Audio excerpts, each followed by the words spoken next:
Hello, I'm Chrissy Seaton. You know, we can take courage in silence. And I think more than ever in recent times, we have been inundated with the loud minority. These are the people that have, disposable income and time to sit and lounge around, lifting lattes and discussing elitist, ideas and agendas.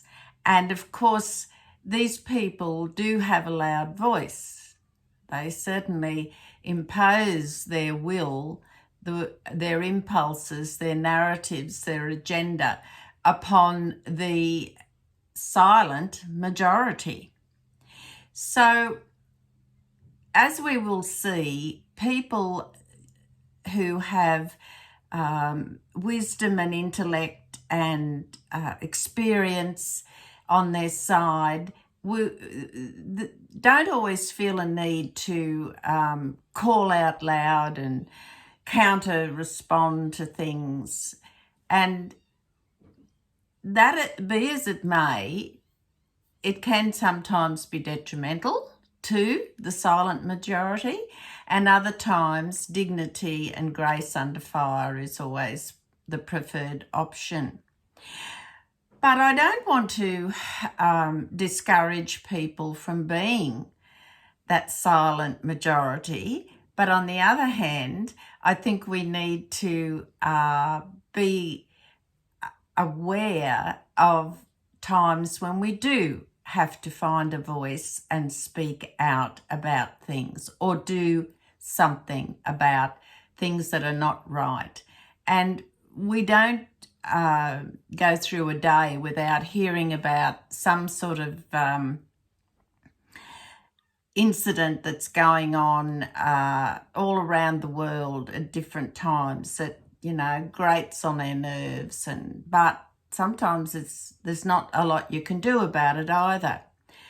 But I think what we're seeing now is the silent majority are becoming overwhelmed with this total lack of regard that the loud minority impose upon us.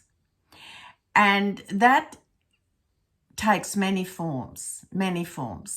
And we see it in fruition now because God and prayer has been taken out of your public school systems. They're replaced with gender fluidity and drag queens reading them fairy stories. We find police forces are now being called police services. You may think that's a minor change, but you think about it. So there are lots of subtle things going on in and around the world that slip by.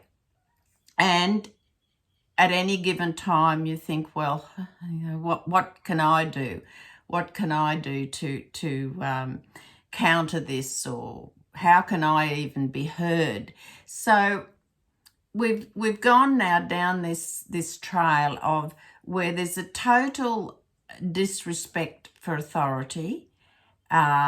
There's this moral decay going on. I mean, you walk down a large town or a city, and there's acres of bare skin in your face. There's foul language. There's bad behaviour from celebrities and sports stars. We see rise in crime rates, and the general consensus among this loud minority is that I can do anything I want. It's my right. It's my need. I'm offended if I don't receive this legitimacy or this support for whatever it may be that I want to do. So these are the people that think it's okay. They can do anything or say anything about other people, but when it comes to those things being addressed or some retaliation, they're all offended. They're all offended. So their agenda is, I can do and say whatever I want to you, but don't dare disagree with me. And this has been going on for some time. And look, we all, as members of the human race, have to be a bit accountable for this. And most certainly the people we vote in to do the will of the people in a democratic process, they certainly need to grow some backbones as well. Regardless of what party you vote for, they all have an accountability to the constituents, to their voters, to their country, their state. And they've got to do the will of the people. We now have rearing its head again this voluntary assisted dying and a full-term abortion on demand. Now, look, this is just ridiculous. This is ridiculous. We keep, as a silent majority, that keep motoring along, keeping the wheels going, silently sort of, sighing under the weight of all this hypocrisy and stupidity that is going on. And we think, well, what's little old me going to say or do? How can I change it? Well, I think there comes a time when we have to console ourselves with the thought that these elitist sugars do eventually implode upon themselves. They kind of self-destruct to a point. There comes a point when they then start fighting amongst themselves or start counter-productive measures within each of their organisations.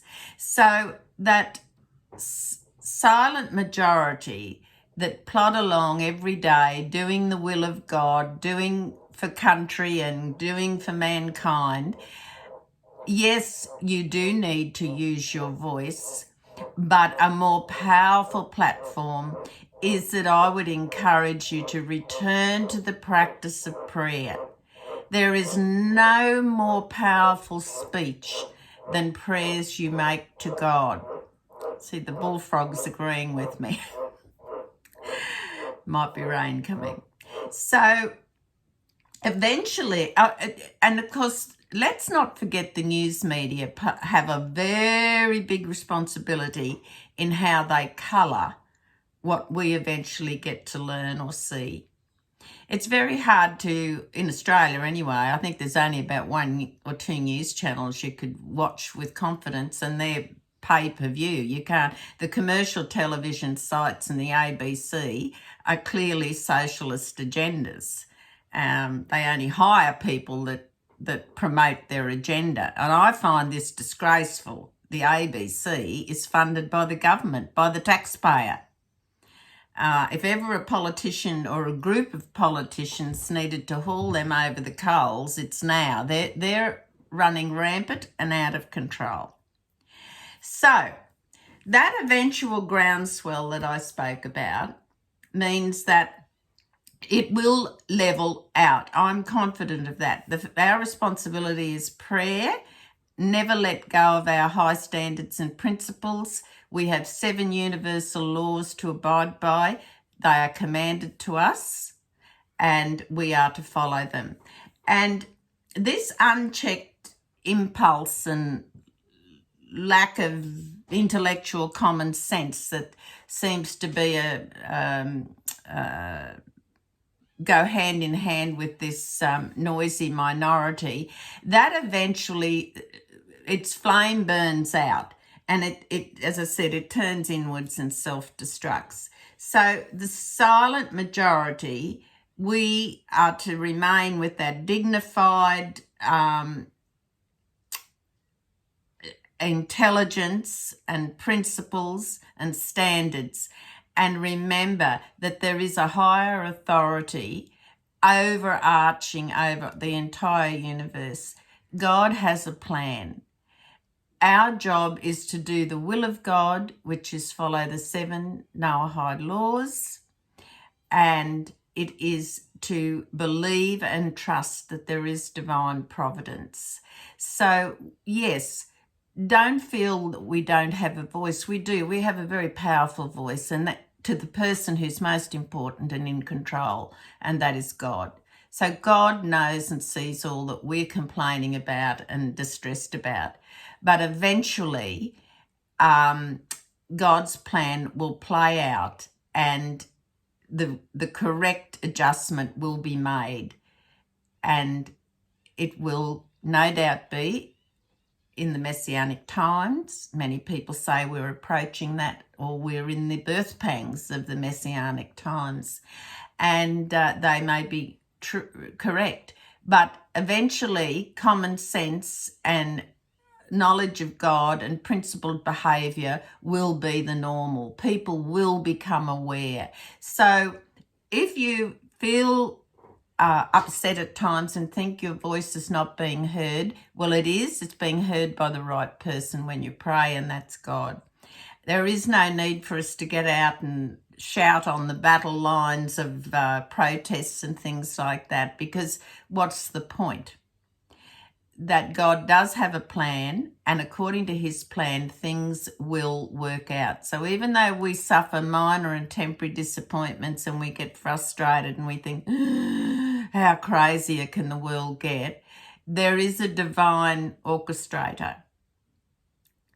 He knows, he has a plan, and our job is to continue on our life, doing the right thing, being principled, following the 7 Noahide laws, and take courage in the fact that God is in control 100%, and he is the boss, and things will work out according to God's plan. But in the meantime, we must use our voice and return to that practice of prayer. Some of you have probably never prayed since you left school or for many years, but I urge you all, start talking to God again. It is so important. It's valuable for you, and God wants to hear your voice. Please take care, and God bless.